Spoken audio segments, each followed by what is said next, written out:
Nouvelle étape dans le projet SEVA, la voie verte entre la gare d'Annemasse et la gare des Eaux-Vives-Genève a été inaugurée ce midi par les autorités transfrontalières. Un tronçon de 5 km destiné à la mobilité douce. Gilles Miellot.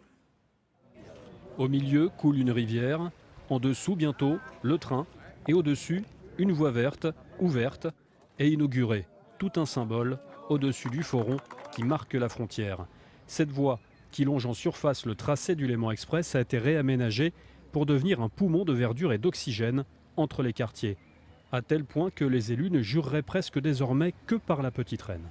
Je suis persuadé que dans les jours qui viennent, ce sera plusieurs centaines par jour de frontaliers qui utiliseront la voie verte. Mais aussi des Genevois qui viendront facilement commercer ou se détendre sur Annemasse. Un fantasme partagé également du côté genevois, de façon encore plus radicale.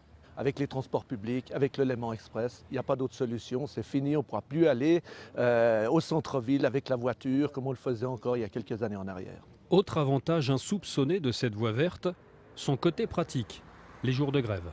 Ça reste sporadique, il faut le rappeler, les transports publics ne sont pas tout le temps en grève. Et puis effectivement, comme vous le dites, on prendra son vélo et puis au lieu de passer dessous, on passera dessus. En attendant de voir des hordes de cyclistes emprunter ce nouveau tronçon, il reste quelques aménagements du côté de Chênebourg notamment pour aller sans interruption jusqu'aux Eaux-Vives. À terme, cette voie reliera sur 38 km Bonne en Haute-Savoie à Saint-Genis-Pouilly dans l'Ain.